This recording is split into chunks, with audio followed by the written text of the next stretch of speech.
As the world emerged from the shadows of World War II, a new chapter was beginning to unfold. The year was 1945, and in homes across America, Europe, and beyond, women were discovering that their daily routines would never quite be the same again. The Cold War was beginning, though few realized it at the time, and with it came changes that would ripple through the most intimate aspects of daily life. Picture, if you will, a suburban American home in 1946. The morning sun filters through gingham curtains as Margaret Henderson rises at 6:30 sharp. Her husband, Robert, has already left for his job at the local factory, part of the post-war economic boom that was reshaping society. Margaret's day begins, as it has for countless women before her, with the ritual of personal hygiene that would define feminine identity for the next several decades. The bathroom of 1946 was a sanctuary of porcelain and chrome, often the newest room in the house. Running water, once a luxury, had become standard in middle-class homes.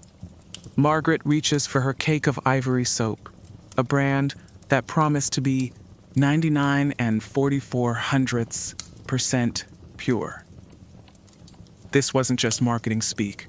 It represented a genuine shift in how Americans thought about cleanliness and moral virtue.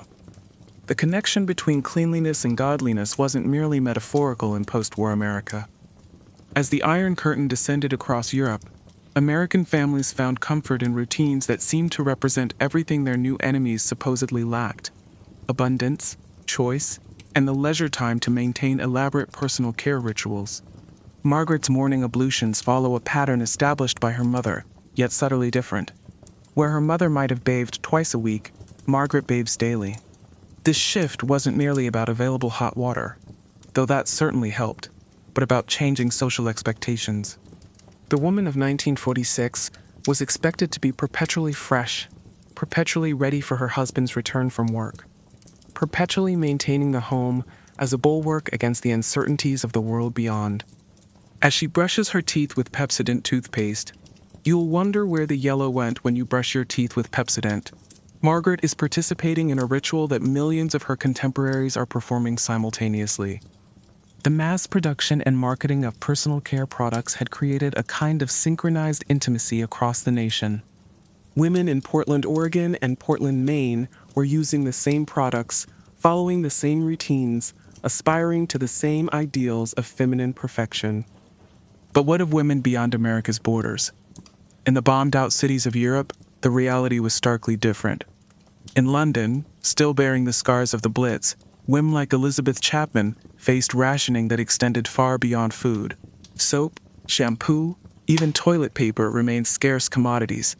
The elaborate American hygiene rituals seemed impossibly luxurious to women who considered themselves fortunate to have access to clean water and a bar of carbolic soap. Elizabeth's morning routine in her Bloomsbury flat was an exercise in making do. The bathroom she shared with 3 other families in the converted townhouse had no hot water. That was still a luxury reserved for the wealthy or the exceptionally fortunate. She heated water in a kettle on the small gas ring in her room, carrying it carefully down the narrow hallway to the shared lavatory. The soap she used was coarse and practical, nothing like the perfumed varieties beginning to appear in American drugstores.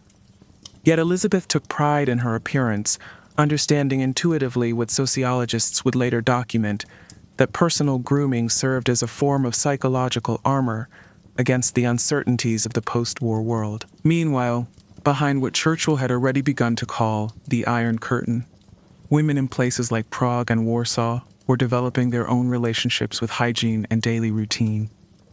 In many ways, their experiences more closely resembled those of their London counterparts than their American ones. Shortages were common, luxury items were non-existent, and the state was beginning to take an interest in even the most private aspects of citizens' lives.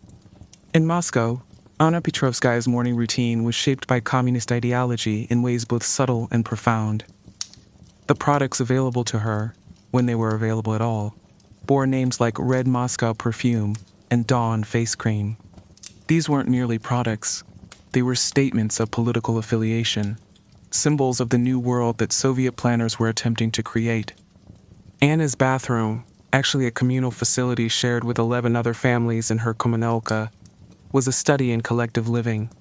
Privacy was a bourgeois concept, according to the official party line, and the intimate rituals of personal hygiene became, by necessity, semi-public affairs.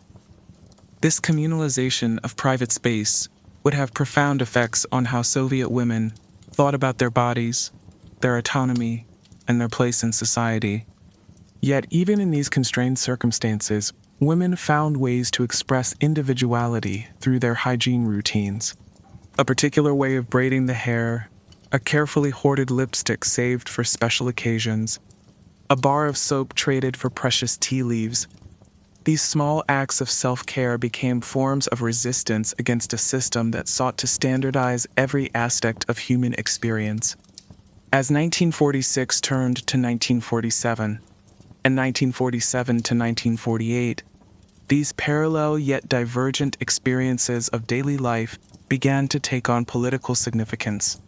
American policymakers, recognizing the propaganda value of abundance, began to deliberately contrast the American way of life with conditions behind the Iron Curtain. The Marshall Plan wasn't just about rebuilding Europe's infrastructure.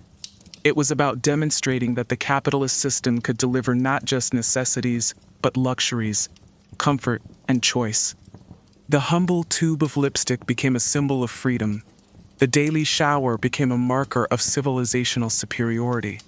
The proliferation of beauty products on American store shelves was held up as evidence of democracy's triumph over authoritarianism. Women's hygiene routines, previously considered private and mundane, were suddenly freighted with geopolitical significance. This transformation would accelerate throughout the early Cold War period, as both sides of the ideological divide recognized that the battle for hearts and minds would be won or lost not on distant battlefields, but in the everyday experiences of ordinary citizens. The morning routine of women like Margaret, Elizabeth, and Anna would become battlegrounds in a conflict that would define the second half of the 20th century. The early 1950s brought with them an unprecedented focus on hygiene, as both personal virtue and national duty. As Senator Joseph McCarthy began his crusade against communist infiltration, American women found themselves enlisted in a different kind of Cold War battle, the fight for cleanliness, respectability, and moral superiority. Dr. Marion Hildegard, speaking at the 1952 National Conference on Family Life, declared that the hygiene habits of American women represent our first line of defense against the moral corruption that characterizes totalitarian societies. This wasn't hyperbole, it was official government policy, enshrined in pamphlets distributed by the Department of Health, Education, and Welfare. The science of cleanliness had become exactly that, a science. Laboratories at major corporations like Procter & Gamble and Lever Brothers employed dozens of chemists and dermatologists, all working to perfect formulas that would keep American women cleaner, fresher, and more attractive than their counterparts anywhere else in the world. This wasn't just about commerce. It was about demonstrating the superiority of the free market system. Susan Mitchell, a housewife in Levittown, New York, had become an unwitting soldier in this campaign. Her daily routine, carefully documented in a diary she kept throughout 1952, reveals the extent to which personal hygiene had become systematized, scientifically rationalized, and politically charged. Susan's day began at 6:08 a.m. with what she called her morning inventory, a careful examination of her skin, hair, and general appearance in the bathroom mirror. Any perceived flaws were immediately addressed with an arsenal of products that would have been unimaginable to her grandmother's generation. Cleansing cream, toning lotion, moisturizing cream, foundation, powder, lipstick, mascara, and perfume. Each product represented not just personal choice, but participation in a national project of moral and aesthetic superiority. The bathroom mirror had become a site of Cold War vigilance, where American women conducted daily inspections to ensure they met standards that were simultaneously personal and political. The enemy wasn't just age, fatigue, or natural human imperfection. It was the perceived slovenliness of communist societies, where individual appearance was supposedly subordinated to collective labor. Yet the reality behind the Iron Curtain was more complex than American propaganda suggested. In East Berlin, Ingrid Hoffmann was developing her own sophisticated relationship with personal hygiene, one shaped by scarcity, but not defined by it. The products available to her were limited, but her approach to using them was often more thoughtful and creative than the consumption-driven routines of her Western counterparts.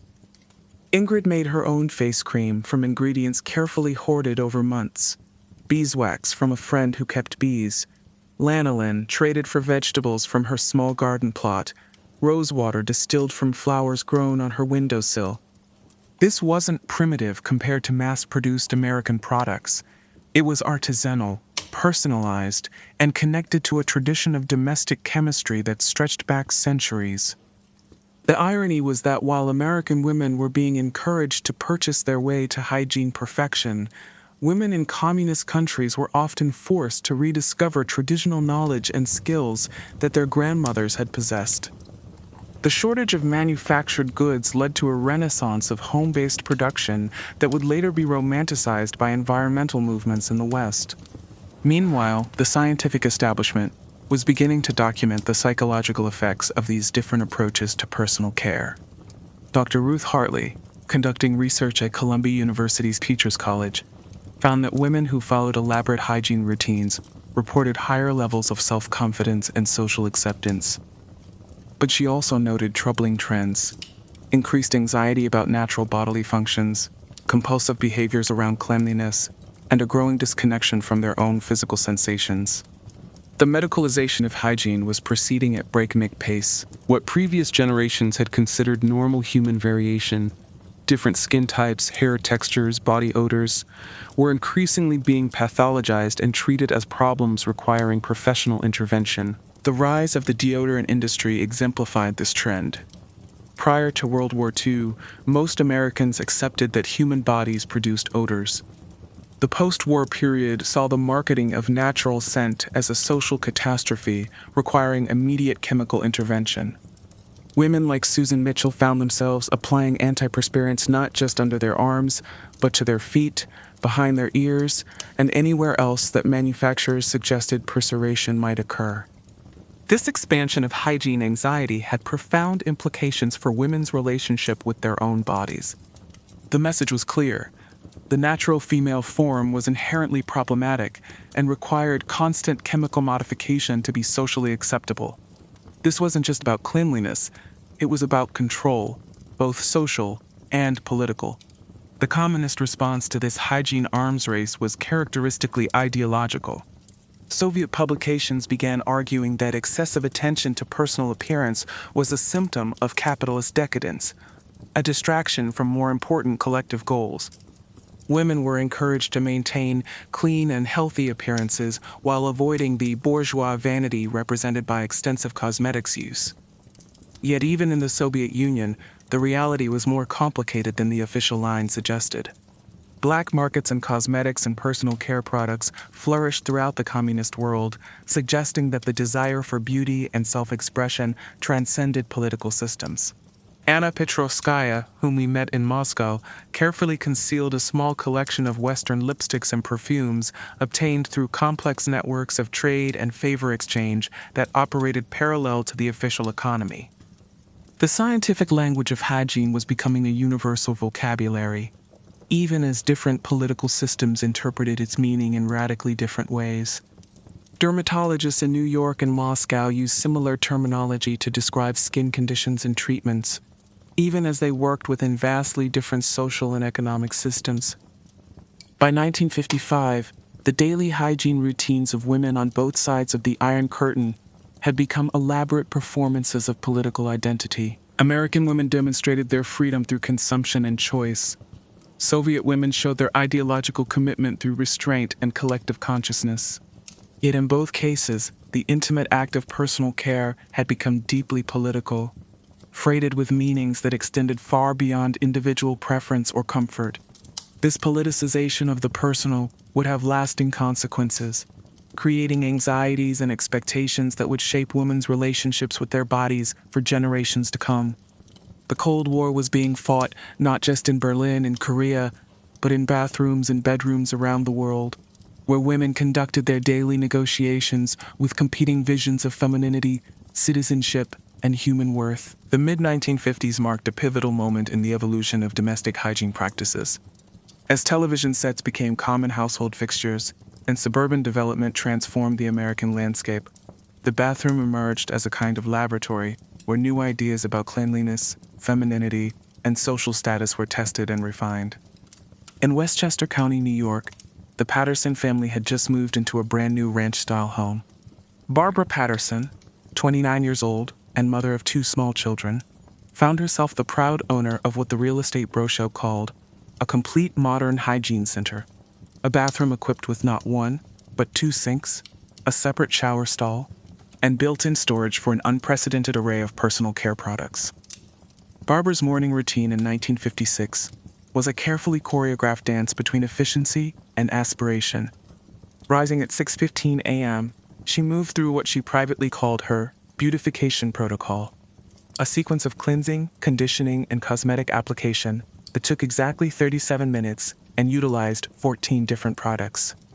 This wasn't vanity, it was a form of domestic professionalism, a recognition that her appearance was part of her contribution to the family's social advancement. The products arrayed on Barbara's bathroom counter told the story of American industrial innovation and marketing sophistication. Pond's cold cream, Revlon lipstick, Clairol hair coloring, Noxzema skin cream, Secret deodorant, and Crest toothpaste. Each represented years of research and development, millions of dollars in advertising, and the collective aspirations of a generation of women seeking to perfect their presentation of self. Yet beneath the glossy surface of suburban perfection, anxieties were beginning to emerge. Barbara's diary, preserved in the Westchester Historical Society archives, reveals a growing preoccupation with hygiene failures and social judgment. Noticed Mrs. Henderson staring at my hair during the PTA meeting, she wrote in October 1956. Wonder if my roots are showing? Must schedule Clairol touch-up for this weekend. This anxiety wasn't merely personal. It reflected broader social tensions about women's roles in Cold War society. The suburban housewife was expected to be simultaneously professional and natural, sophisticated and approachable, sexually attractive to her husband and maternally nurturing to her children. Personal hygiene routines became a daily attempt to resolve these contradictions. Meanwhile, the television programs that played in Barbara's living room were teaching her children entirely new expectations about cleanliness and appearance. Shows like Father Knows Best and Leave It to Beaver presented families where mothers always looked perfectly groomed, where problems could be solved through proper products and procedures, where hygiene failures were either comedic or tragic, never normal. The influence of television on hygiene practices cannot be overstated. For the first time in human history, women could observe intimate daily routines of their social superiors, or at least their fictional representations, and compare their own practices accordingly. The morning ritual of watching Barbara Patterson prepare for her day was simultaneously private and public, personal and performed for an imaginary audience of critics and admirers. Across the country, in smaller cities and rural areas, women were adapting these suburban hygiene ideals to different circumstances. In Topeka, Kansas, Mary Louise Carver ran a small boarding house and found herself managing not just her own appearance, but serving as a kind of hygiene counselor for the young women who rented rooms from her. Mary Louise's approach was more practical than Barbara's, shaped by Depression-era frugality and rural common sense. She made her own hand cream from glycerin and rose water, cut her own hair using techniques learned from library books, and maintained what she called a clean sufficiency rather than the elaborate abundance of suburban beauty culture. Yet even Mary Louise felt the pressure of changing expectations. When her sister visited from Chicago in 1957, she brought gifts of store-bought cosmetics and a subtle critique of Mary Louise's old-fashioned approach to personal care. Tell me why I was a safer. Women today need to keep up with the times, her sister explained, demonstrating the proper application of liquid eyeliner and recommending a weekly appointment at the new beauty parlor that had opened on Main Street. This tension between traditional and modern approaches to hygiene was playing out in millions of households across America. Movers who had grown up using homemade remedies and simple routines found themselves trying to navigate their daughters' expectations for store-bought products and professional beauty services. And the generation gap wasn't just about music and fashion.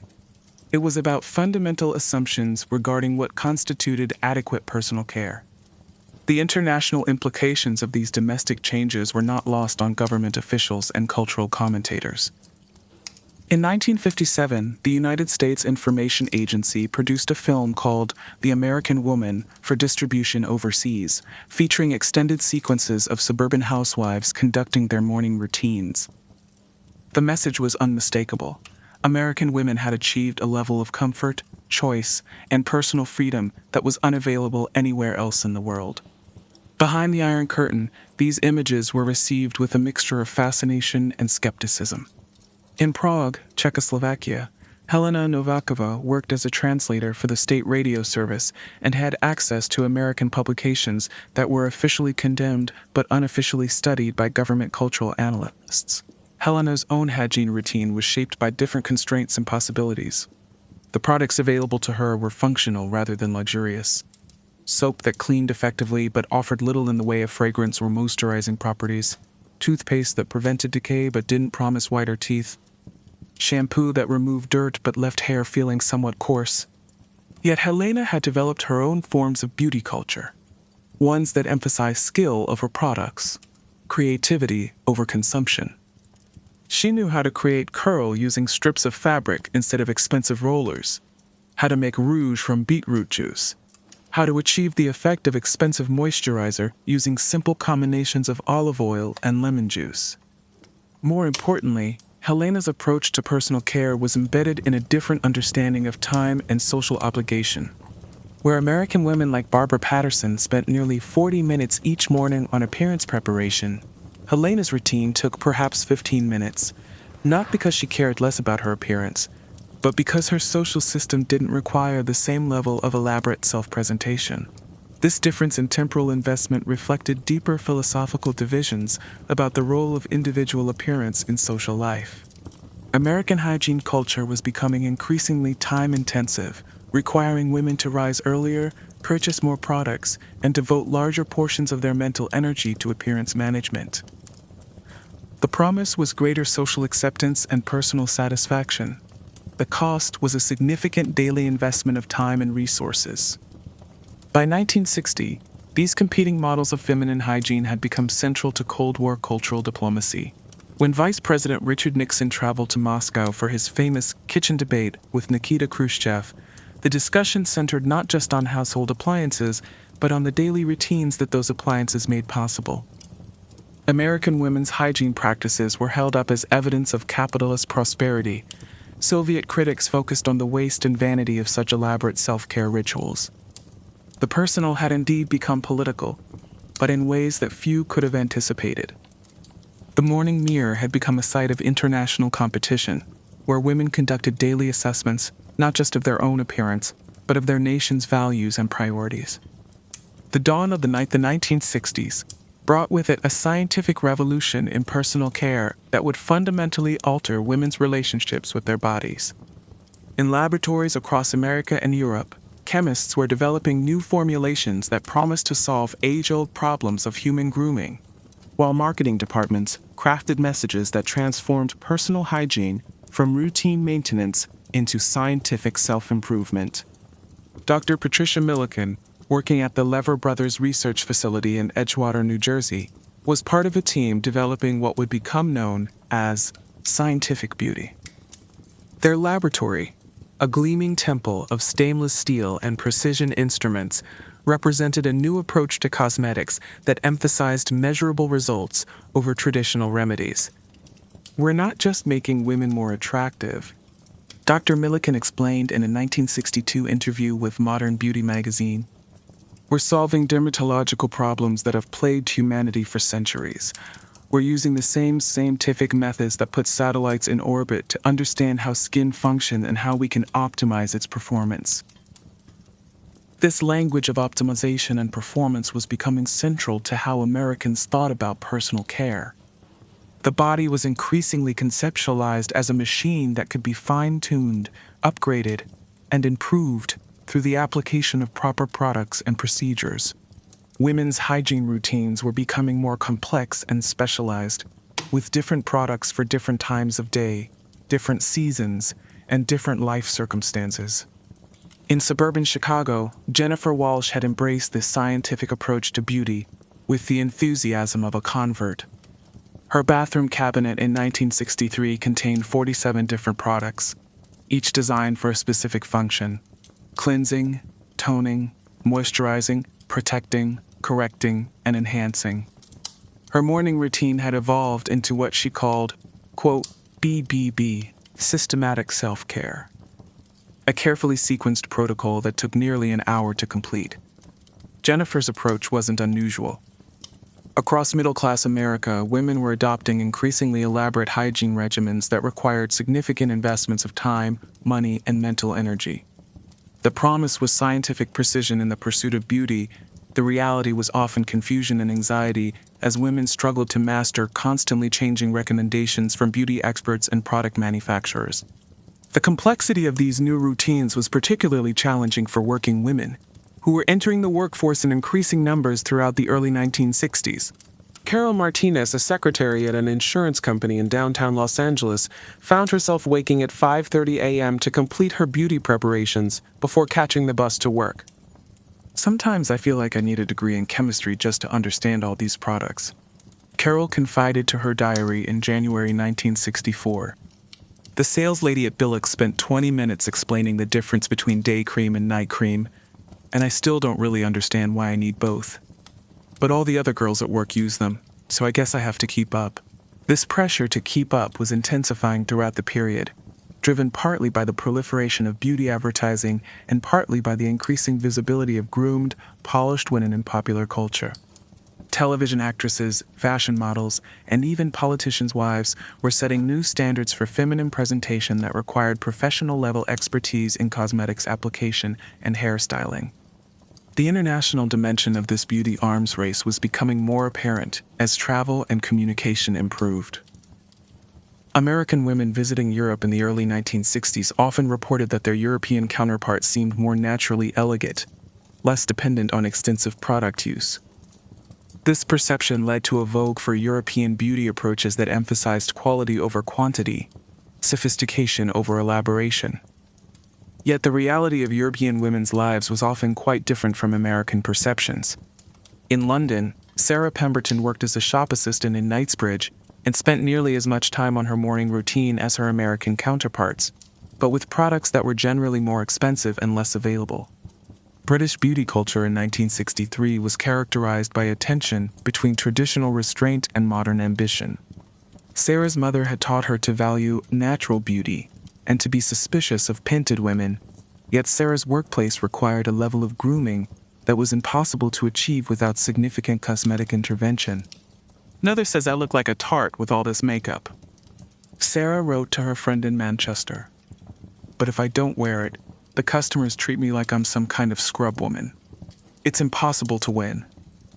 This generational tension was particularly acute in Britain, where class distinctions remained more visible than in America, and where different social groups had dramatically different expectations about appropriate feminine presentation. Working-class women who aspired to middle-class status often found themselves navigating complex protocols around makeup, hair, and dress that seemed designed to exclude rather than include. Meanwhile, behind the Iron Curtain, women were developing their own responses to the global beauty revolution. In East Berlin, Petra Schneider worked as a translator for the Ministry of Culture and had access to Western fashion magazines that were officially prohibited but unofficially circulated among intellectuals and government workers. Petra's beauty routine was an exercise in creative adaptation. Unable to purchase the products featured in American magazines, she became expert at reverse engineering cosmetic formulations using available ingredients. Her homemade foundation was created from theatrical makeup obtained from a friend at the State Theater Company. Her lipstick was fashioned from crayons and petroleum jelly. Her hairspray was made from sugar water and alcohol.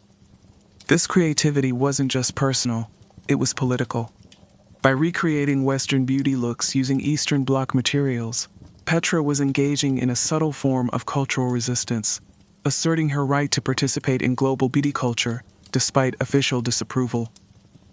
The scientific language of beauty was becoming universal during this period, even as access to actual products remained highly unequal. Women in Prague, Moscow, and Warsaw read the same beauty advice that appeared in American magazines, often translated and republished in local publications with official disclaimers about the decadence of capitalist beauty culture. Yet, the appeal of scientific beauty transcended political boundaries. The promise that chemistry could solve problems of appearance was attractive to women regardless of their political circumstances. Whether they could purchase the products being advertised or had to create homemade versions, women throughout the Cold War world were participating in a shared conversation about optimization, improvement, and the scientific pursuit of feminine perfection. By 1965, this scientific approach to personal care had become so normalized that few women questioned its basic assumptions. The idea that natural human appearance required chemical modification seemed self-evident. The notion that different body parts required different specialized products had become common sense. The belief that scientific expertise was necessary for proper self-care was widely accepted. These assumptions would have profound consequences for women's self-perception and social relationships throughout the remainder of the Cold War period. The promise of scientific beauty was empowerment and improvement. The reality was often increased anxiety and dependency on expert knowledge and industrial products. The late 1960s brought seismic changes to American society, and these transformations were nowhere more visible than in the intimate spaces where women conducted their daily routines.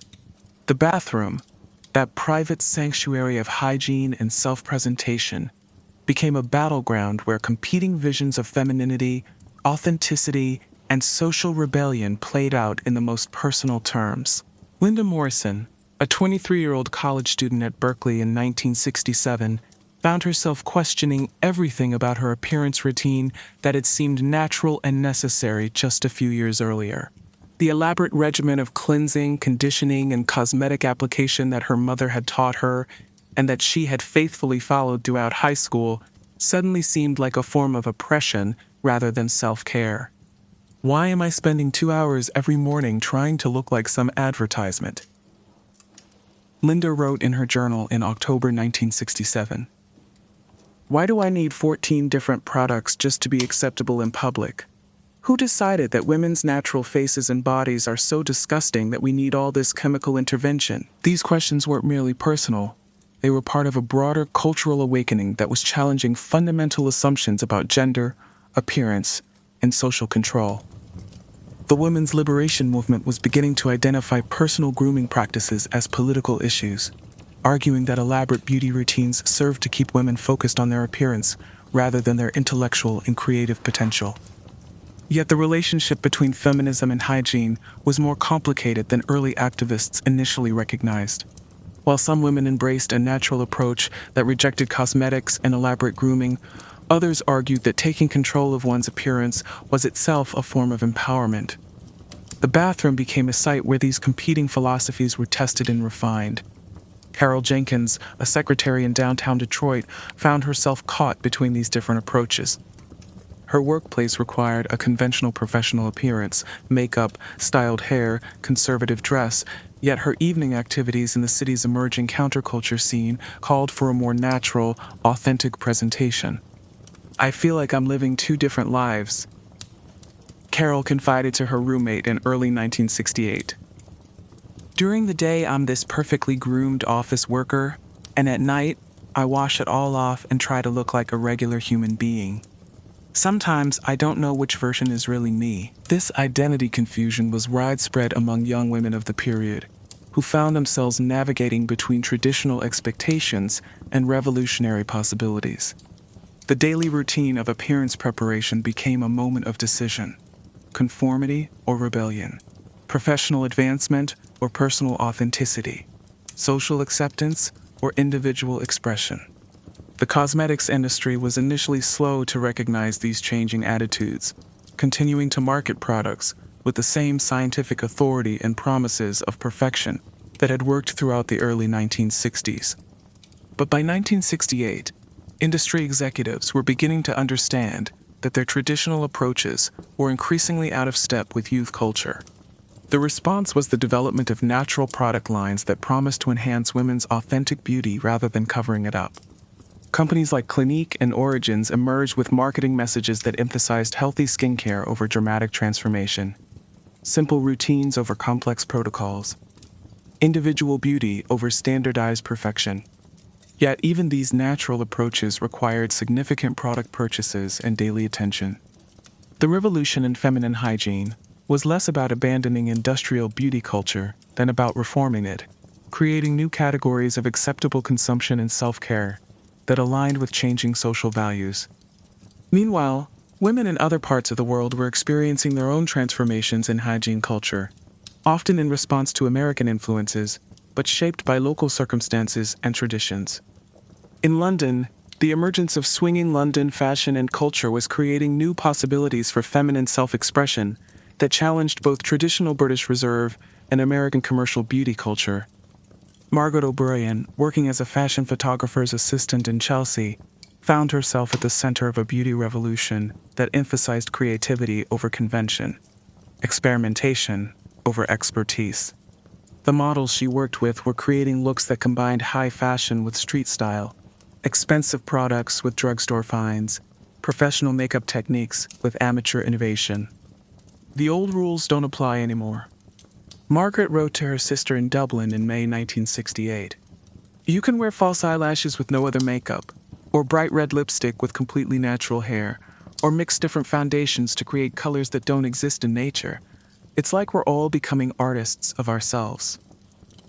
This artistic approach to personal appearance was particularly influential among young women, who began to see makeup and hairstyling not as necessary conformity to social expectations, but as forms of creative self-expression.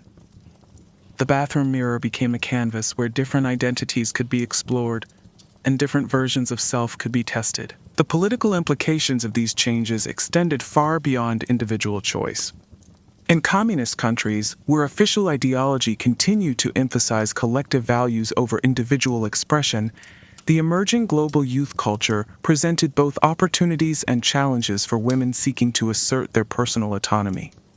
In Prague, Maria Svoboda was a university student studying literature when the Prague Spring began to open new possibilities for cultural and political expression.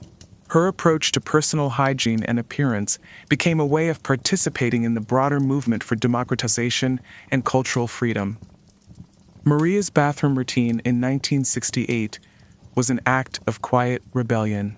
Using smuggled Western cosmetics obtained through networks of friends and relatives, she created looks that would have been considered inappropriate in the conservative communist society of just a few years earlier. Bold eye makeup, shorter skirts, and unconventional hairstyles became ways of asserting her solidarity with global youth culture. When I put on this makeup, Maria wrote in her diary, I feel connected to girls in London and New York and Paris. We're all part of something bigger than our national boundaries, something that has to do with being young and refusing to accept the limitations that older generations want to impose on us. This sense of global connection through personal style was unprecedented in human history. For the first time, young women throughout the world could participate in shared conversations about beauty, fashion, and self-expression that transcended political and cultural boundaries. The humble act of applying lipstick or styling hair became a form of international solidarity. Yet this global youth culture also created new forms of pressure and anxiety. As beauty ideals became more diverse and experimental, women found themselves needing to navigate an increasingly complex landscape of style choices and cultural meanings. The freedom to create one's own look came with the burden of constant decision-making and the risk of making choices that would be socially or professionally costly. By 1970, the revolution in feminine hygiene had fundamentally altered the landscape of women's daily experience. The simple routines of previous generations had been replaced by a complex negotiation between tradition and innovation, conformity and rebellion, personal expression and social acceptance. Women's bathrooms had become laboratories for experimenting with identity, politics, and cultural belonging in ways that would have been unimaginable just a few years earlier. This transformation would continue throughout the 1970s, as the initial burst of revolutionary enthusiasm gave way to more sustained efforts to create new models of feminine self-care that could accommodate both individual autonomy and social responsibility. The early 1970s marked a crucial juncture in the evolution of women's hygiene practices, as increasing numbers of women entered professional workplaces that had previously been exclusively male domains. This shift created unprecedented challenges in personal presentation, as women struggled to develop appearance standards that would command respect in professional settings while maintaining their feminine identity and personal authenticity. Janet Richardson exemplified these challenges. In 1972, she became one of the first female account executives at a prestigious advertising agency in Manhattan, a position that required her to navigate complex expectations about professional appearance that had never been clearly articulated for women. Her morning routine became an exercise in strategic self-presentation, carefully calibrated to communicate competence without appearing threatening, attractiveness without seeming unprofessional, and confidence without projecting arrogance. Every morning feels like I'm preparing for battle. Janet wrote in her diary in September 1972, "Too much makeup and the men don't take me seriously. Too little makeup and the clients think I don't care about my appearance. I spend more time thinking about what shade of lipstick to wear than I do about the advertising campaigns I'm supposed to be creating." Janet's experience was shared by thousands of women entering previously male-dominated professions throughout the early 1970s. The absence of established norms for professional feminine appearance created a daily burden of decision-making that their male colleagues never had to consider. Every choice about hair, makeup, clothing, and fragrance carried potential career implications. The cosmetics industry was slow to recognize this emerging market, continuing to focus on products designed for housewives and young single women. The professional woman's needs, subtle enhancement, long-lasting formulations, quick application, and sophisticated rather than glamorous effects were largely ignored by major manufacturers. This gap in the market was eventually filled by entrepreneurial women who understood the challenges firsthand. Estée Lauder, though established earlier, began developing product lines specifically marketed to career women. More importantly, new companies like Clinique emerged with a clinical, professional approach to cosmetics that promised scientific efficacy rather than romantic fantasy. The Clinique counter at Bloomingdale's became a destination for career women seeking what the company called allergy-tested and 100% fragrance-free products. The stark white and green packaging communicated medical authority rather than feminine frivolity, allowing professional women to purchase cosmetics without feeling they were indulging in vanity. Dr. Susan Martinez, a resident physician at Johns Hopkins Hospital, represented another category of professional women facing unique hygiene challenges. Working 12-hour shifts in sterile environments, she needed personal care solutions that could withstand physical demands while maintaining professional presentation standards. What perception is all about, and what the fight is believed. A paper came out from Love and said that even the reason for the blood was before. Maybe the reason was what it felt. What does it mean? In medical school, nobody taught us how to look professional after being on call for 36 hours straight, Susan observed in a letter to her sister in 1973. Right. I've learned to keep backup makeup in my locker, dry shampoo in my car, and breath mints everywhere. Sometimes I feel like a beauty emergency kit on legs. The medical profession presented particular challenges for women's hygiene practices. Hospital environments required strict cleanliness standards that often conflicted with cosmetic use. Many hospitals prohibited nail polish, limited jewelry, and required hair to be completely restrained. Female doctors and nurses had to develop routines that allowed them to maintain feminine identity within these constraints. Susan's morning routine was a study in efficiency and adaptation.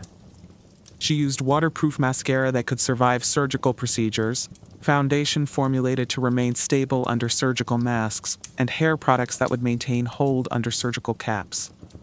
Her post-shift routine involved complete decontamination and reconstruction of her appearance before she could feel comfortable in social situations.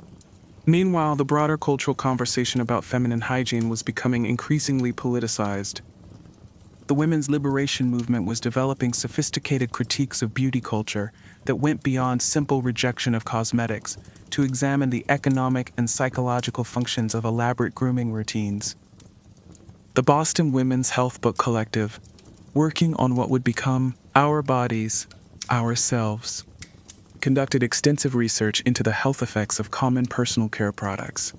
Their findings, published in 1973, revealed that many products marketed to women contained ingredients that were potentially harmful with long-term use.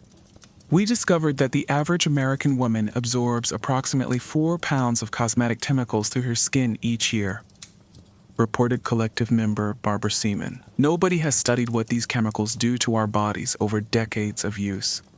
We're all participating in a massive, uncontrolled experiment.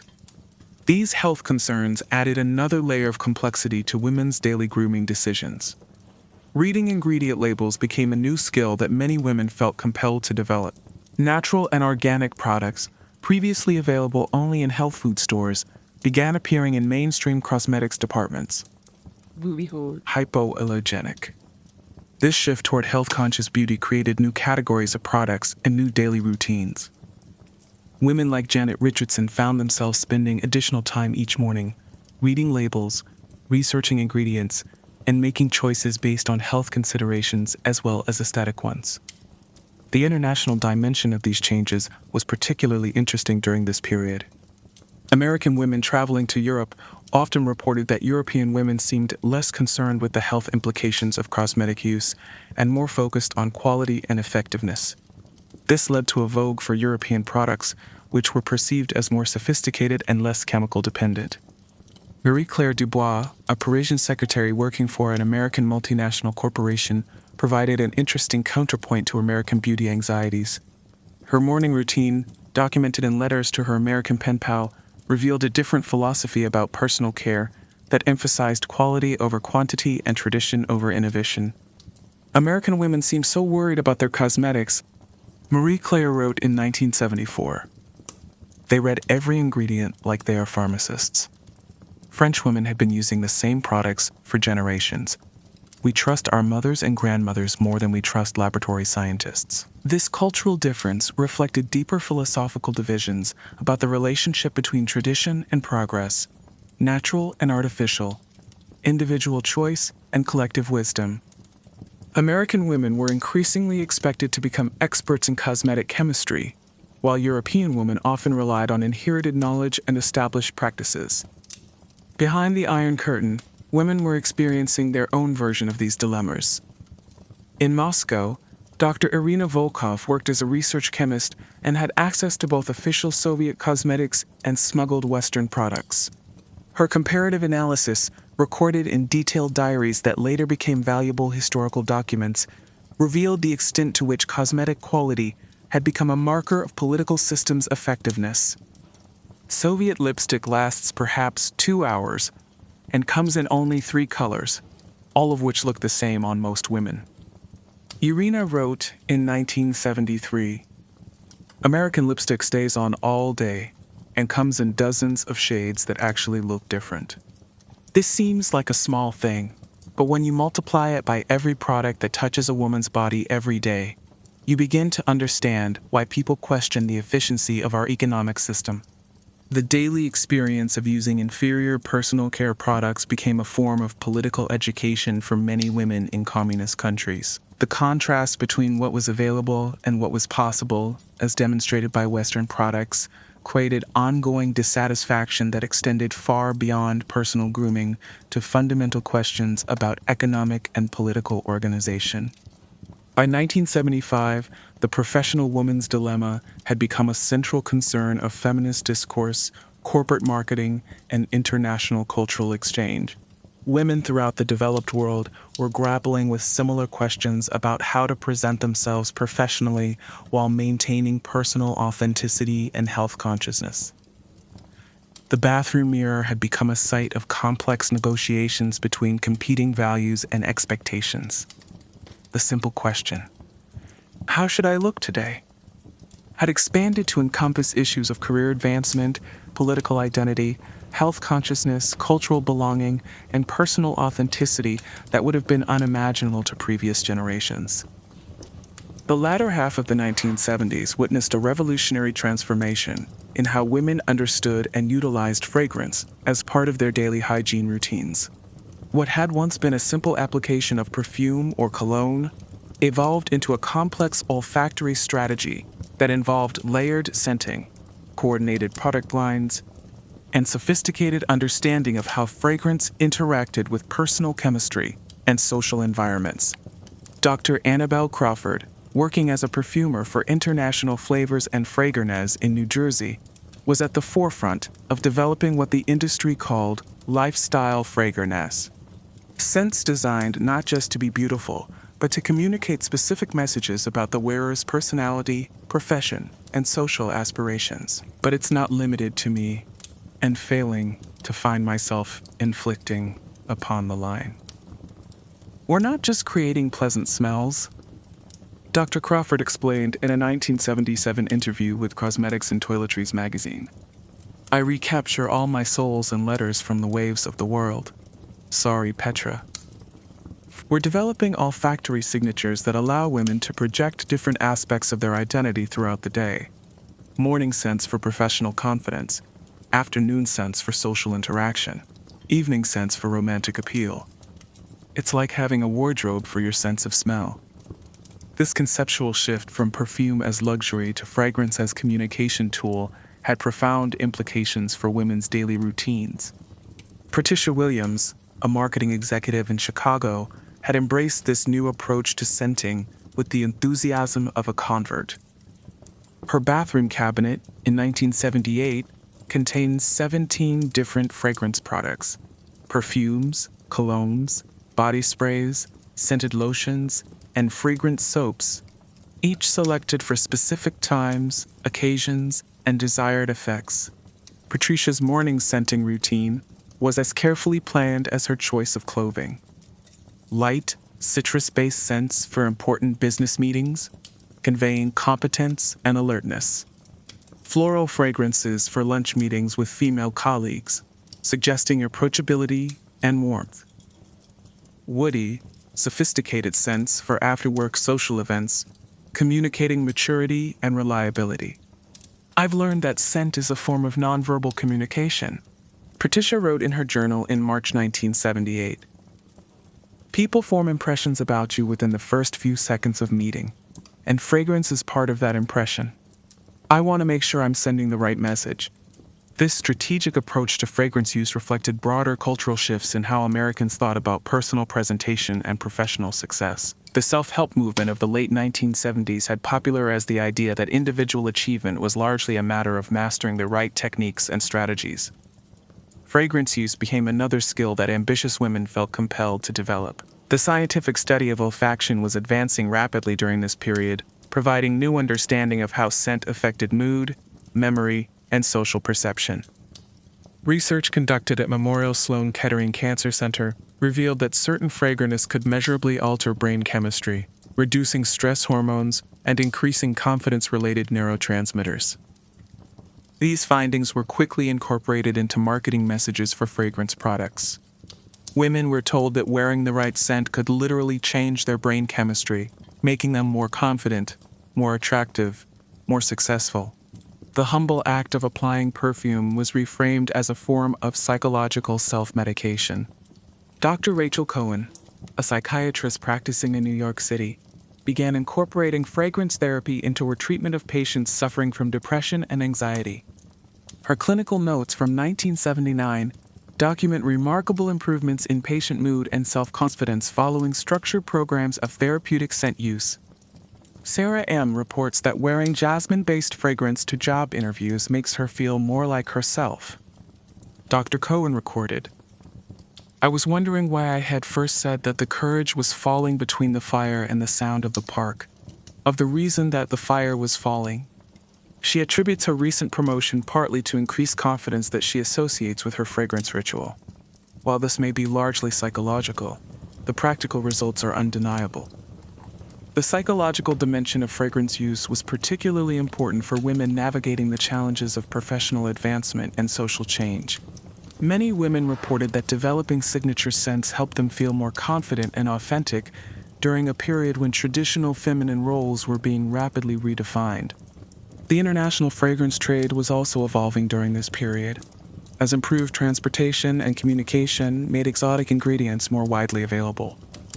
French perfumers began incorporating materials from Asia, Africa, and South America, creating new categories of scent that promised to transport wearers to distant places and different cultures. Elizabeth Montgomery, working as a flight attendant for Pan American Airways, became an expert in international fragrance culture through her travels. Her letters home to her sister in Kansas provided fascinating glimpses into how women in different countries approached scent and personal presentation. Japanese women layer their fragrances differently than Americans. Elizabeth wrote from Tokyo in 1978. "They use much lighter concentrations, but pay more attention to how scents interact with each other throughout the day. A Japanese businesswoman might use 5 different products: soap, lotion, powder, perfume, and hairspray, all in coordinated fragrances that create a subtle but complex olfactory signature." This attention to olfactory coordination was beginning to influence American beauty culture, as companies develop product lines that allow women to layer complementary scents throughout their grooming routines. The concept of fragrance wardrobe expanded beyond perfume to encompass every scented product that touched a woman's body. Meanwhile, behind the Iron Curtain, women were developing their own relationships with fragrance that were shaped by scarcity but not limited by it. In Budapest, Anna Kovacs worked as a translator and had developed sophisticated techniques for creating and conserving fragrances using available materials. Anna's approach to scenting was more artisanal than her Western counterparts, involving careful blending of essential oils, extraction of fragrances from local flowers, and creative adaptation of household products. Her diary entries from this period reveal a deep understanding of fragrance chemistry that rivaled that of professional perfumers. "Today, I successfully extracted rose essence from the petals that Maria brought from her garden," Anna wrote in June 1978. "Mixed with alcohol from the chemistry laboratory and a tiny amount of vanilla extract from the bakery, it creates a fragrance that is uniquely mine. No Western woman has exactly this scent, because no Western woman has access to exactly these materials prepared in exactly this way." This personalized approach to fragrance creation was actually closer to traditional perfumery practices than the mass-produced fragrances dominating Western markets. Women like Anna were maintaining artisanal knowledge that had been largely displaced by industrial production in capitalist countries. The contrast between these different approaches to fragrance, American strategic consumption, European traditional quality, Eastern Bloc creative adaptation, highlighted broader differences in how women related to their bodies and their social environments during the Cold War period. By 1980, fragrance had become a central component of feminine hygiene routines throughout the developed world, but with different meanings and practices in different cultural contexts. The morning application of scent had evolved from a simple pleasantry into a complex negotiation with chemistry, psychology, social strategy, and cultural identity. The bathroom mirror reflected not just a woman's appearance, but her olfactory choices and the messages she intended to communicate through scent. The invisible had become visible through its effects on social interaction and self-perception, adding another layer of complexity to the daily performance of feminine identity. The early 1980s brought an unprecedented focus on physical fitness, that revolutionized not only how women exercised, but how they thought about their bodies, their hygiene routines, and their daily schedules. The emergence of aerobics, running culture, and home fitness created entirely new categories of personal care needs, while challenging traditional notions of feminine delicacy and beauty. Michelle Thompson, a 28-year-old accountant in Los Angeles, exemplified this new approach to feminine health and hygiene. Her day began at 5:30 a.m. with a 40-minute aerobic session led by Jane Fonda's workout videos, followed by a shower and grooming routine had to accommodate both the effects of vigorous exercise and the demands of professional presentation. 10 years ago, women weren't supposed to sweat. Michelle wrote in her fitness diary in January 1982. Now we're supposed to work out every day, but we still have to look perfect at the office. I spend more on post-workout beauty products than I do on food some weeks. This dual demand, to be physically active and aesthetically perfect, created new markets for specialized hygiene products. Waterproof mascara that could survive aerobics classes, dry shampoos for post-workout touch-ups, quick dash absorption moisturizers for rapid grooming, and long-lasting deodorants became essential items in the active woman's beauty arsenal. The cosmetics industry responded with enthusiasm to these new needs, developing entire product lines marketed specifically to fitness-conscious women. Revlon launched Charlie Sport. Estee Lauder introduced White Line and Sport. And smaller companies specialized in athletic beauty products that promised to maintain feminine presentation through any level of physical exertion. Dr. Catherine Morris, a dermatologist practicing in New York City, documented the skin and hair challenges that accompanied the fitness revolution. Her clinical notes from 1983 reveal a dramatic increase in women seeking treatment for exercise-related hygiene problems that had been virtually unknown in previous decades. Increased washing frequency, prolonged exposure to chlorinated pool water, and frequent use of styling products for post-workout hair repair are creating new categories of skin and scalp irritation, Dr. Morris recorded. Women are literally wearing out their protective skin barriers through excessive cleansing and chemical exposure. The health implications of intensive hygiene routines were beginning to concern medical professionals, even as women felt pressured to maintain increasingly elaborate grooming standards. The fitness revolution had promised liberation through physical empowerment, but it was creating new forms of chemical dependency and time pressure. Meanwhile, the social dynamics of fitness culture were creating new arenas for feminine competition and comparison. Health clubs and aerobic studios became spaces where women's hygiene practices were publicly visible and subject to subtle but constant evaluation. The post-workout shower became a semi-public performance of personal care expertise. Jennifer Walsh, whom we met earlier in suburban Chicago, had joined a trendy health club in 1982 and found herself navigating complex social protocols around post-exercise grooming. Her letters to her sister revealed the anxiety and expense involved in maintaining fitness club social status. The locker room at my gym is like a beauty laboratory. And Jennifer wrote in September 1982, women arrive for workout classes looking like they're going to cocktail parties, and they leave looking even better.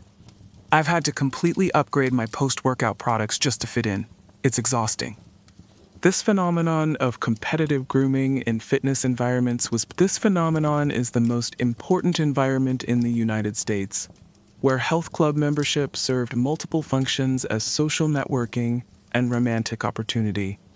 Women found themselves investing significant time and money in appearance preparation for activities that were supposed to be about health and fitness. The international dimensions of the fitness revolution created interesting cultural exchanges around hygiene practices. American aerobics instructors teaching in Europe brought with them assumptions about post-workout grooming that seemed excessive to European sensibility, while European approaches to fitness and beauty influenced American attitudes toward natural body care. Claudia Schneider, a fitness instructor who taught aerobics classes for American expatriates in Frankfurt, observed these cultural differences in detailed letters to her friend in California. Determined women think American fitness culture is obsessed with appearance rather than health. Claudia wrote in 1983, They exercise intensively but don't feel the need to emerge from the gym looking like fashion models.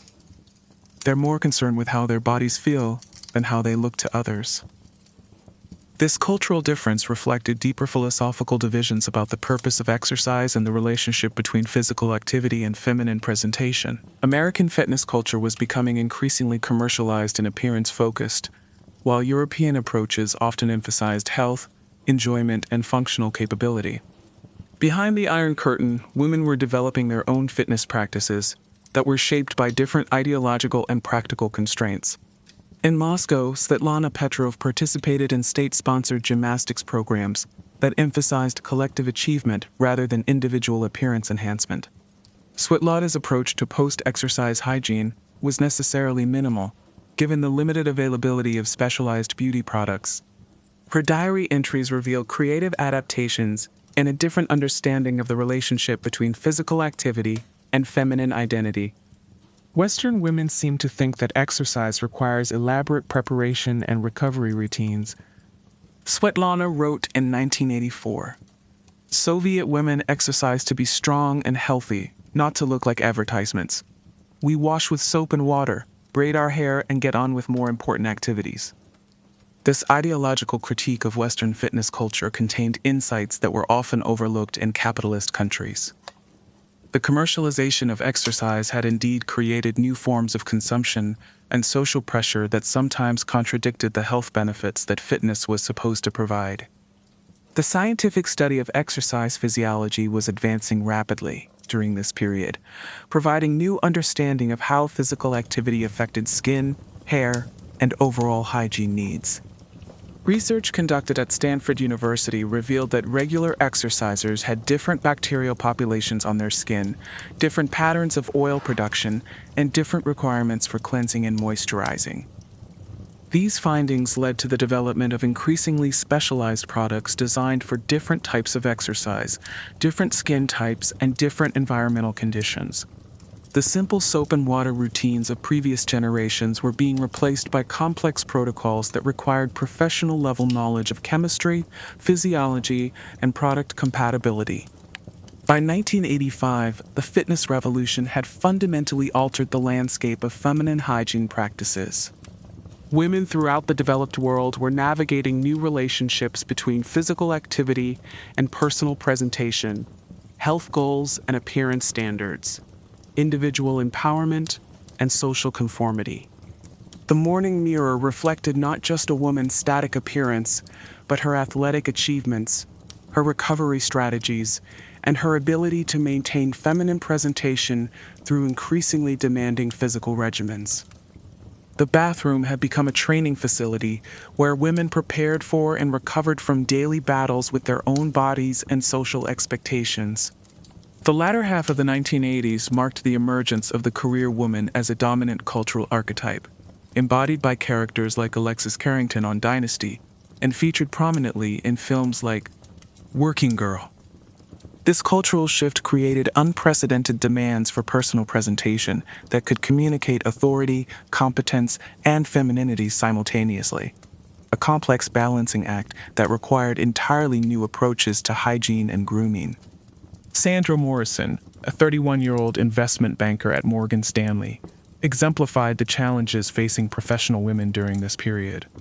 Her morning routine in 1987 was a carefully orchestrated performance designed to project what she called executive presence, while navigating the subtle sexism of Wall Street culture. Mary Oldison looks at the dead face and the cattle flesh of Corona. He looks like rope and color and meat.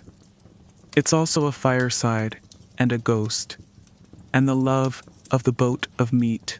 I spend more on my appearance than most people spend on rent. Sandra recorded in her journal in March 1987, "Ow. But every detail matters when you're the only woman in a room full of men who are looking for reasons to dismiss you.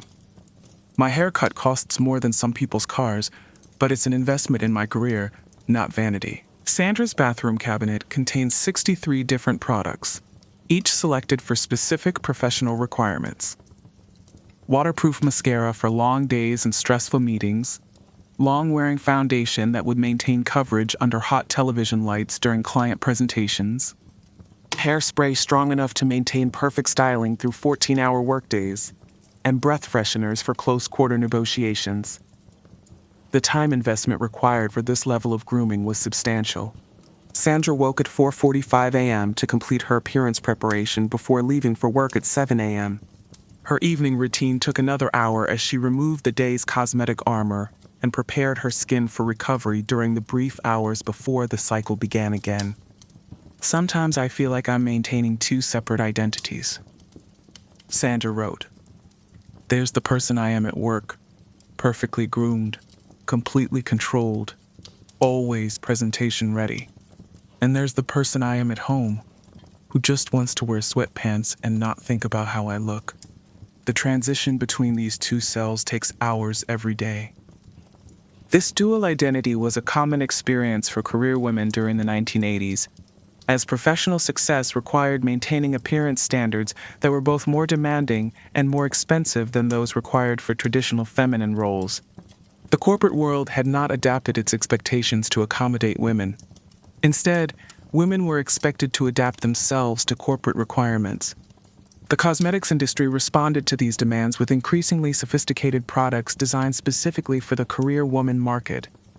Estee Lauder's Executive Woman line promised boardroom beauty that works as hard as you do. Clinique developed time-saving routines that could be completed in hotel bathrooms during business travel. Chanel created makeup systems that could transition from day to evening without requiring complete reapplication. Yet these solutions came with their own challenges. Dr. Rebecca Hayes, a dermatologist with a large practice of professional women in Manhattan, documented the skin problems that resulted from intensive daily makeup use and frequent product application. "I'm seeing women in their 30s with skin damage that I used to associate with much older patients," Dr. Hayes noted in a 1988 medical journal article.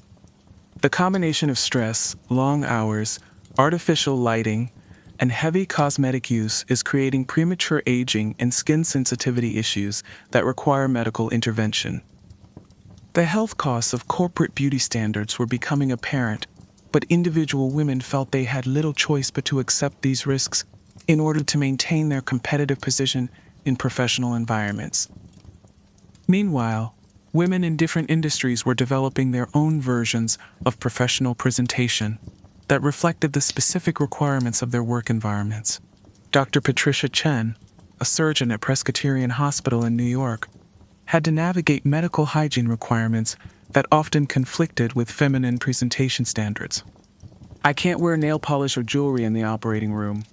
My hair has to be completely covered, and I spend half my day wearing surgical masks," Patricia wrote to her college roommate in 1988. "But when I'm consulting with patients' families or presenting at medical conferences, I'm expected to look polished and feminine. It's like being two different people in the same day." The medical profession presented unique challenges for women's hygiene practices, requiring them to move between sterile environments that prohibited most cosmetic enhancements and professional settings that expected conventional feminine presentation. Many female doctors developed elaborate quick-change routines that allowed them to transition between these different appearance requirements throughout their workdays. The international business community was also creating new pressures for sophisticated grooming as companies became more globally connected. American businesswomen traveling to Tokyo, London, or Frankfurt found themselves competing not just with male colleagues, but with local women who had different approaches to professional presentation. Catherine Williams, working as a marketing executive for a multinational consumer goods company, documented these cultural differences in detailed travel journals that reveal the complexity of international business appearance standards. Japanese businesswomen spend twice as much time on their appearance as American women, but the effect is more subtle. Catherine wrote from Tokyo in 1989, "Their makeup is flawless but appears natural. Their hair is perfectly styled but doesn't look styled. Their clothing is expensive but understated. They make American professional women look crude by comparison." This global competition in professional appearance was driving up standards and expenses for career women throughout the developed world. What had once been local norms were becoming international benchmarks as business communication and travel increased. Behind the Iron Curtain, women were observing these developments with a mixture of fascination and skepticism. In East Berlin, Dr. Ingrid Muller worked as an economist for the State Planning Ministry and had access to Western business publications that detailed the appearance requirements of capitalist professional women. Western career women seem to spend more time and money on their appearance than Soviet women spend on their entire wardrobes, Ingrid wrote in her diary in 1988. They complain about sexism while participating in beauty practices that would. This critique from Eastern Bloc women contained insights about the relationship between consumer culture and women's liberation that were often overlooked in Western feminist discourse. The freedom to purchase beauty products was being conflated with women's liberation, even when these purchases created new forms of constraint and expense. The scientific study of workplace psychology was beginning to document the effects of appearance pressure on women's professional performance and mental health.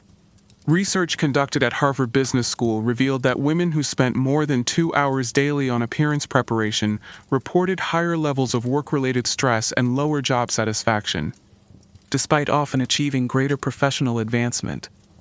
By 1990, the corporate climber had become a recognizable social type, distinguished not just by professional achievement, but by a particular approach to personal presentation that required significant investments of time, money, and mental energy.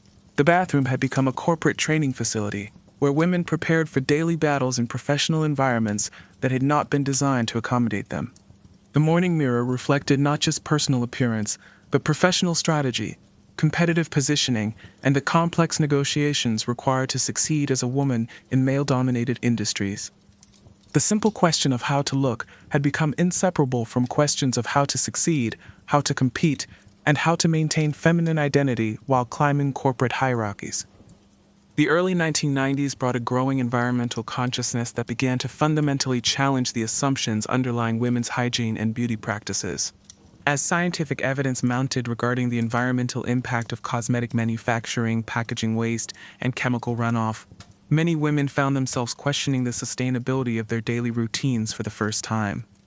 Dr. Lisa Chen, an environmental scientist at UC Berkeley, was among the first researchers to document the ecological footprint of typical feminine hygiene routines.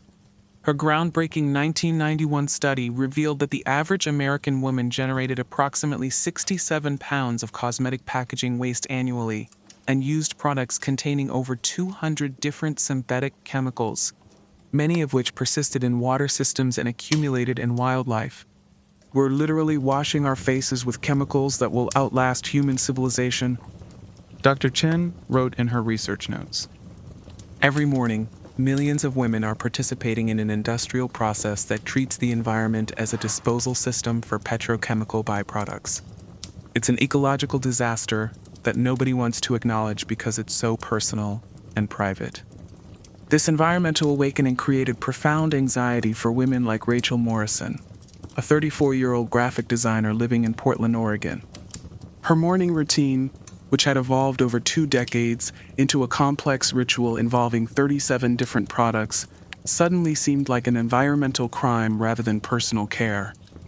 I started reading the ingredients in my shampoo and realized I couldn't pronounce half of them, Rachel wrote in her journal in April 1992. Then I learned that these chemicals don't break down in water treatment plants. They go straight into rivers and oceans. Every time I wash my hair, I'm contributing to environmental destruction. But I still have to look professional at work and feel good about myself.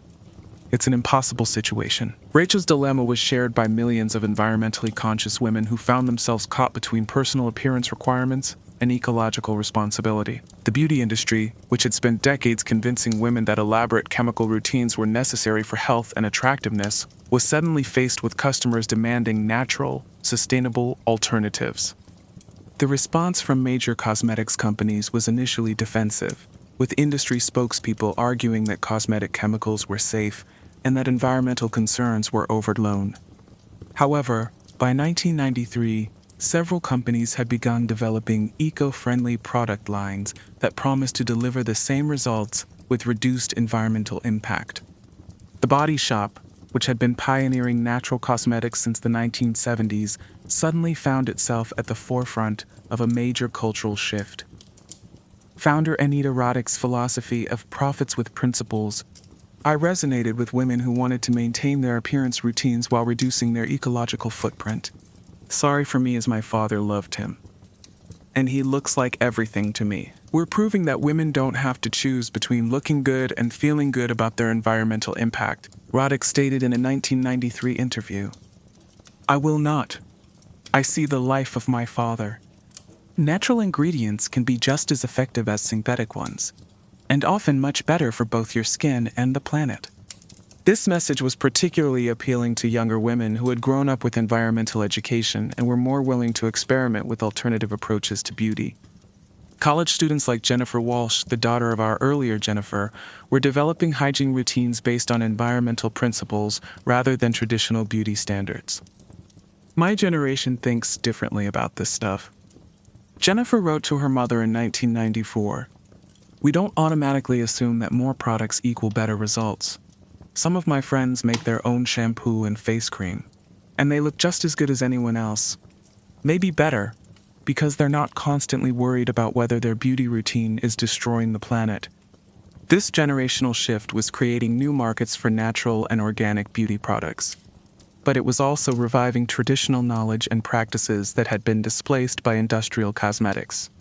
Women began researching historical approaches to personal care, experimenting with homemade products, and sharing information through newly emerging online communities.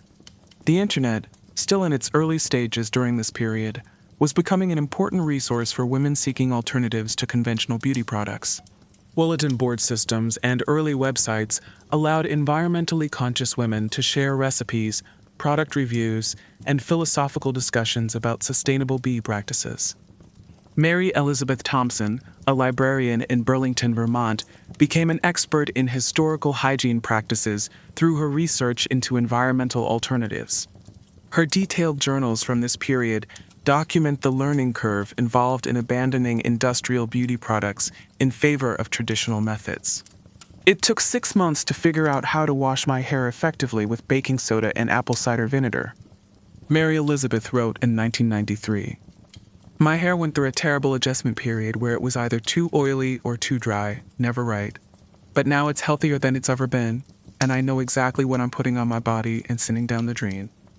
The adjustment period that Mary Elizabeth described was a common experience for women transitioning to natural beauty routines. Industrial cosmetics had created dependencies that took time and patience to overcome, and many women found the transition more challenging than they had expected. The international dimension of environmental beauty consciousness was particularly interesting during this period. European women, who generally used fewer and less heavily processed beauty products than Americans, often found it easier to adopt sustainable practices. Scandinavian countries, with their strong environmental traditions, became laboratories for developing and testing ecological beauty alternatives.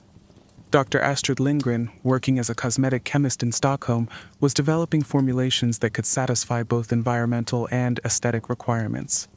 Her research, published in the Journal of Sustainable Cosmetics, provided scientific validation for many traditional beauty practices that had been dismissed by industrial manufacturers. Our grandmothers knew things about skincare that we're only now rediscovering through environmental necessity. Dr. Lindgren wrote in 1994, "Simple ingredients like oatmeal, honey, and plant oils can often outperform complex synthetic formulations, with the added benefit of complete biodegradability." Meanwhile, women in developing countries were observing the environmental beauty movement with some irony. In India, Brazil, and other regions where traditional beauty practices had never been completely displaced by industrial products, women watched Western consumers paying premium prices for natural products that were simply normal in non-industrialized cultures. Priya Sharma, working as a development economist in New Delhi, commented on this phenomenon in letters to her sisters studying at Harvard Business School. "When I say messy, it may not be the way I see it, but before the word is completely passed upon me. American women are now paying $50 for face cream made from turmeric and chickpea flour, ingredients that cost perhaps 50 cents in any Indian market."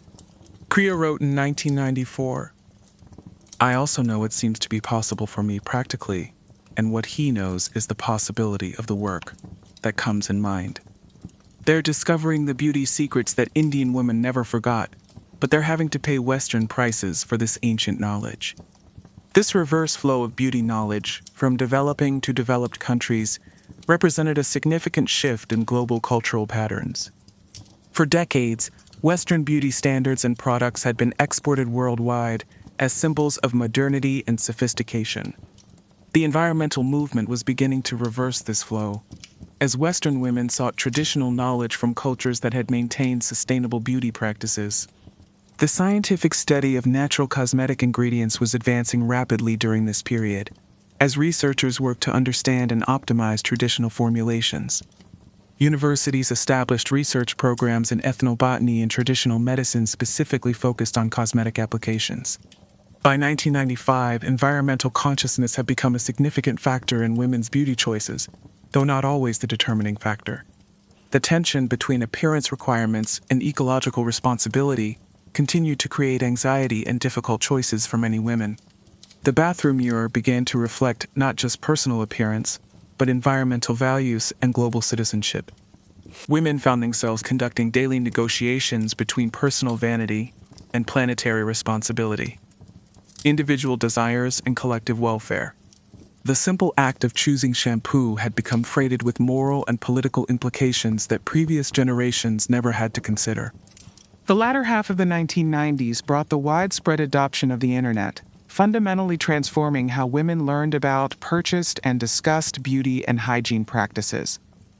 Online communities, e-commerce sites, and digital information resources created new possibilities for beauty education and product access, while simultaneously increasing the complexity and pressure of maintaining optimal personal presentation. Amanda Foster, a 26-year-old software engineer working in Silicon Valley, exemplified the new relationship between technology and beauty that was emerging during this period. Her morning routine in 1997 was informed by extensive online research, customized based on data she tracked in spreadsheets, and constantly refined based on product reviews and recommendations she found in early beauty forums. I spend more time researching my skincare routine than most people spend planning their vacations. Amanda wrote in her digital diary, one of the first beauty blogs. There are websites where you can analyze your skin type, databases of ingredient interactions, and forums where dermatologists answer questions for free. I probably know more about cosmetic chemistry than women did 20 years ago who worked in the industry. This democratization of beauty information was one of the most significant changes of the period. Women no longer had to rely solely on advice from salespeople, magazine articles, or passed down wisdom from older relatives. They could access scientific studies, professional-level education, and peer reviews from thousands of other women with similar concerns and goals. The internet was also enabling entirely new approaches to product discovery and purchase. Early e-commerce sites like beauty.com and sephora.com allowed women to buy products from around the world, access detailed ingredient lists and scientific information, and read reviews from actual users rather than relying on advertising claims. Dr. Sarah Mitchell, a dermatologist practicing in Boston, began noticing significant changes in her patients' knowledge levels and expectations during this period. Her clinical notes from 1998 document a new type of beauty consumer who arrived at appointments with printouts of scientific studies, lists of specific ingredients they wanted to avoid, and sophisticated questions about product formulations. My patients are becoming co-researchers rather than passive recipients of advice, Dr. Mitchell wrote. They've read the same studies I have, they know about ingredient interactions that even some of my colleagues don't understand, and they have access to international products and treatments that weren't available through traditional channels. It's forcing me to stay much more current with cosmetic science research. This elevation in consumer sophistication was creating new pressures for both beauty companies and healthcare providers. Women were no longer satisfied with generic recommendations or marketing promises. They wanted evidence-based explanations and customized solutions based on their specific skin chemistry, lifestyle factors, and personal goals. The online beauty community was also creating new forms of social connection and comparison that had profound effects on women's self-perception and hygiene practices. Beauty forums and early social media platforms allowed women to share detailed photos of their skin conditions, compare product results, and receive feedback from hundreds of strangers about their appearance and routines. Lisa Chen, a graduate student at NYU, documented her experience with online beauty communities in a thesis that would later become influential in digital sociology research. Her observations from 1999 reveal both the supportive and problematic aspects of internet-based beauty culture. These online communities can be incredibly supportive, women sharing solutions to skin problems, celebrating each other's progress, and providing emotional support during difficult periods. Lisa wrote, but they can also be intensely competitive and judgmental. There's pressure to constantly photograph and document your appearance, to try new products and techniques, to achieve increasingly perfect results. It's like having a beauty contest that never ends. The documentation culture that was emerging online was indeed changing how women thought about their appearance and their hygiene routines. The ability to take high-resolution digital photographs and share them instantly was creating new forms of self-surveillance and social comparison that had never existed before. Meanwhile, the globalization of beauty information was creating interesting cultural exchanges and conflicts. American women were discovering Korean skincare routines with 10 or 12 steps, French pharmacy products that emphasized gentle effectiveness, and Ayurvedic treatments that promised holistic beauty solutions. This international exchange was particularly facilitated by immigrants and international students who brought beauty knowledge and products from their home countries and shared them through online communities. The internet was creating a global beauty culture that transcended national boundaries and traditional cultural practices. Jennifer Martinez, working as an international business consultant and traveling frequently between the US, Europe, and Asia, documented these cultural differences in detailed travel journals that captured the evolving global beauty landscape. In Seoul, the average woman's skincare routine involves 15 different products applied in a specific sequence. Jennifer wrote in 1999, in Paris, women focus on 5 or 6 high-quality products used consistently over many years. In Sao Paulo, natural ingredients and home remedies are still common, but mixed with high-tech treatments from Europe and America. The internet is creating a global conversation about beauty that's producing hybrid practices nobody could have imagined. This cultural hybridization was accelerating rapidly as women gained access to products and information from around the world. Traditional national beauty cultures were being supplemented and sometimes displaced by international best practices discovered through online research and peer recommendations. The scientific study of cosmetics was also advancing rapidly during this period, driven partly by increased consumer demand for evidence-based products and partly by improved research technologies. Companies were investing heavily in clinical testing and were beginning to publish peer-reviewed research to support their product claims. Dr. Robert Chen, working as a research scientist for L'Oréal, was part of a new generation of cosmetic researchers who were applying pharmaceutical-level rigor to beauty product development. His work on anti-aging compounds would later become standard in the industry. We're moving beyond just making products that feel good or smell good to creating treatments that produce measurable, clinically significant changes in skin structure and function. Dr. Chen explained in the 1998 interview, the consumer sophistication that's coming from internet education is pushing us to develop products that can withstand scientific scrutiny. This shift toward evidence-based beauty was changing not just product development, but marketing approaches and consumer expectations. Women were becoming less susceptible to emotional marketing appeals and more interested in clinical data and peer-reviewed research. The millennium approaching also created psychological pressures and aspirations that affected how women thought about their appearance and self-care routines. Y2K anxiety mixed with optimism about technological progress created a cultural moment where both perfection and authenticity seemed simultaneously achievable. Rebecca Williams, a marketing executive living in Chicago, captured this millennial beauty mindset in journal entries that documented her evolving relationship with technology-enhanced self-care. I feel like we're on the verge of solving beauty forever, But, Rebecca wrote in December 1999, "We have access to more information than any generation in history. Products from every culture and country. Scientific treatments that can address any skin concern. At the same time, there's something exhausting about having so many options and so much information. Sometimes I miss the simplicity of just using whatever my mother recommended." This tension between possibility and overwhelm would become a defining characteristic of beauty culture in the information age.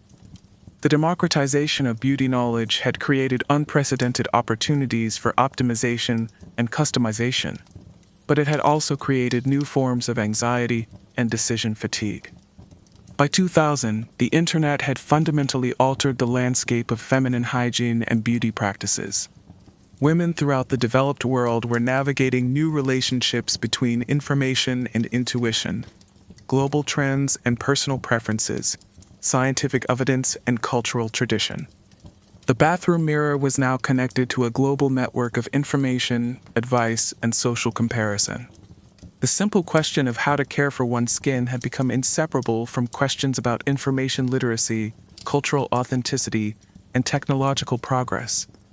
The dawn of the new millennium found women with more beauty options than ever before, but also with more complexity and pressure than previous generations had ever experienced.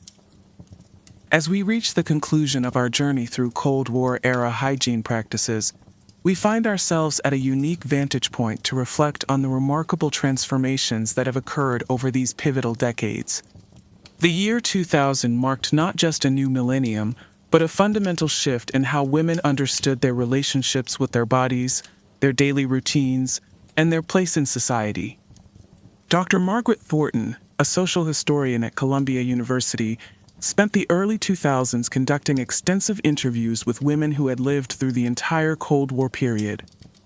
Her research, published as The Intimate Cold War: How Personal Care Became Political, provides invaluable insights into the psychological and social impacts of these changes. What strikes me most about these interviews is how women describe their hygiene routines as forms of identity construction. Dr. Thornton wrote in 2001, They weren't just cleaning their bodies or enhancing their appearance. They were daily creating and recreating their sense of self, their social position, and their relationship to larger cultural and political forces. The bathroom became a private space where public identities were constructed. This process of identity construction through hygiene had indeed evolved dramatically over the decades we've explored. The simple wartime routines of the 1940s, focused on cleanliness and moral virtue, had given way to complex performances of professional competence, environmental consciousness, and global cultural sophistication. Eleanor Patterson, now 78 years old and reflecting on her lifetime of beauty practices, provided a particularly poignant perspective on these changes. Her oral history, recorded in 2002, captures the lived experience of these transformations. "When I was young, you washed your face with soap and water, brushed your teeth, combed your hair, and that was sufficient for most occasions," Eleanor recalled.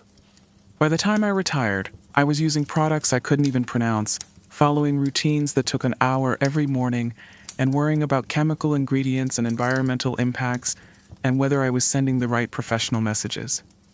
Somewhere along the way, taking care of yourself became tremendously complicated." End of chapter 5. Eleanor's observation captured a central paradox of the period. As women gained more choices and opportunities, their daily self-care routines had become more demanding and anxiety-producing rather than simpler and more liberating.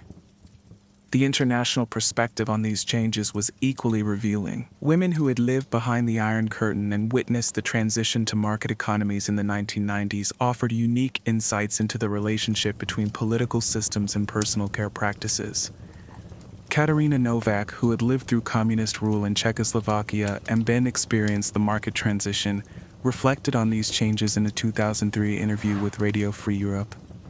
"Under communism, we had few choices but also few anxieties about appearance," Katarina explained.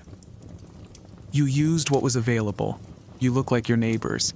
and there wasn't constant pressure to optimize and improve and keep up with changing trends. The freedom to choose our own beauty products brought many benefits, but it also brought new forms of stress and social pressure that we hadn't anticipated.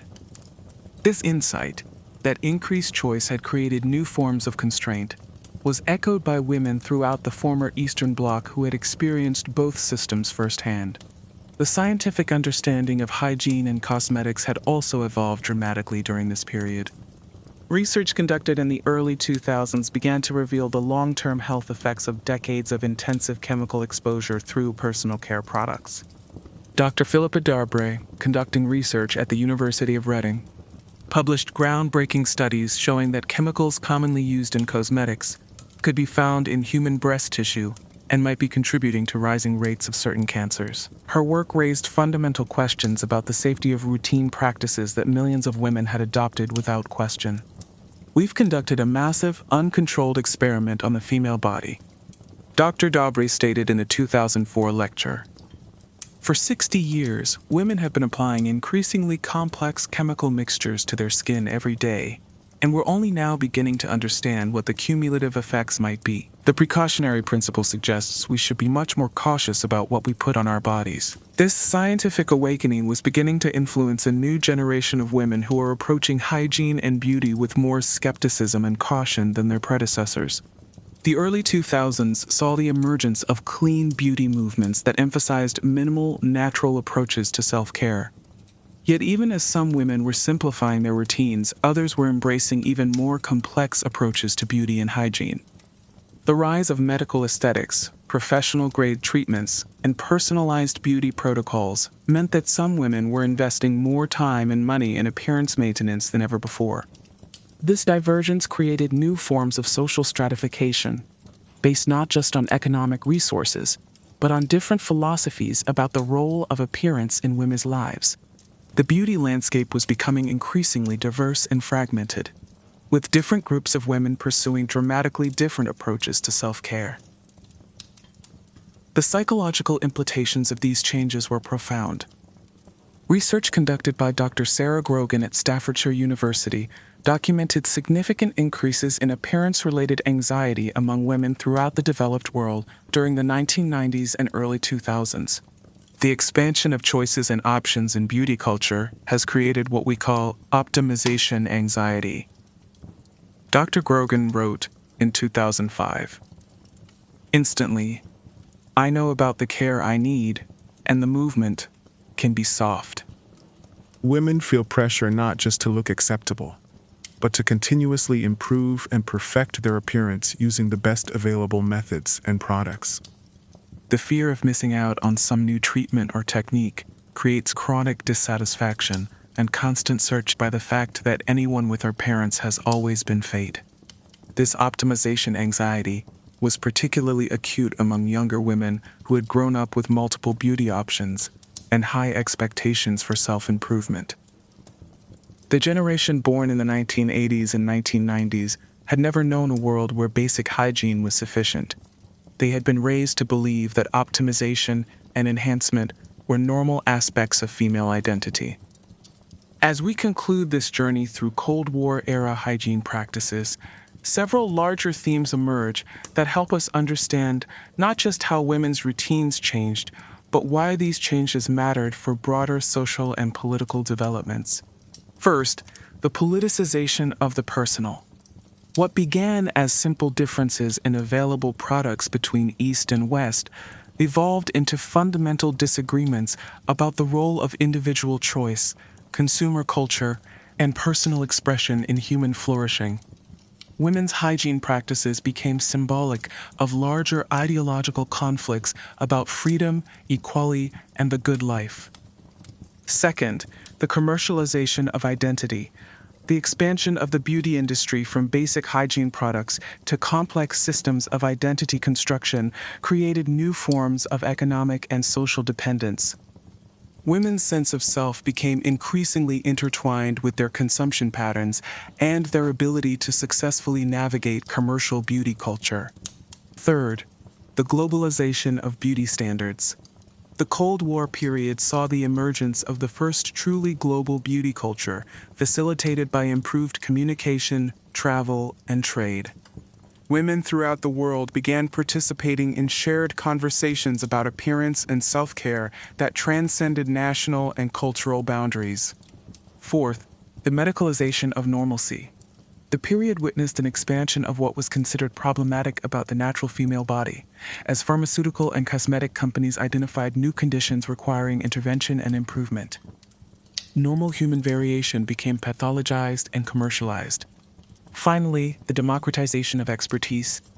The rise of consumer access to scientific information and international products gave individual women unprecedented control over their self-care routines, but also placed unprecedented burdens of knowledge and decision-making on them. As we reflect on these changes from our contemporary vantage point, we can see that the Cold War period fundamentally altered not just what women did in their bathrooms each morning, but how they thought about their bodies, their choices, and their place in the world. The simple act of personal hygiene had become a daily negotiation with global forces of politics, commerce, science, and culture. The bathroom mirror that women looked into each morning had become a window into the larger world, reflecting not just personal appearance, but international relationships, economic systems, environmental concerns, and technological possibilities.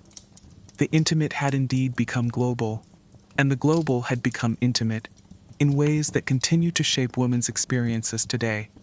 In quiet moments before dawn, as women throughout the world continue their daily routines of cleansing, conditioning, and preparation, they participate in rituals that carry the weight of this complex history. The simple act of washing one's face connects contemporary women to generations of others who have stood before mirrors, navigating the eternal tension between who they are and who they aspire to become, between private self-care and public presentation, between individual choice and social expectation. The Cold War may have ended, but its influence on women's daily lives continues in the most intimate spaces of personal care, where the legacies of political conflict, commercial innovation, scientific discovery, and cultural change continue to shape the most basic human activities of cleaning, grooming, and preparing oneself to meet the world.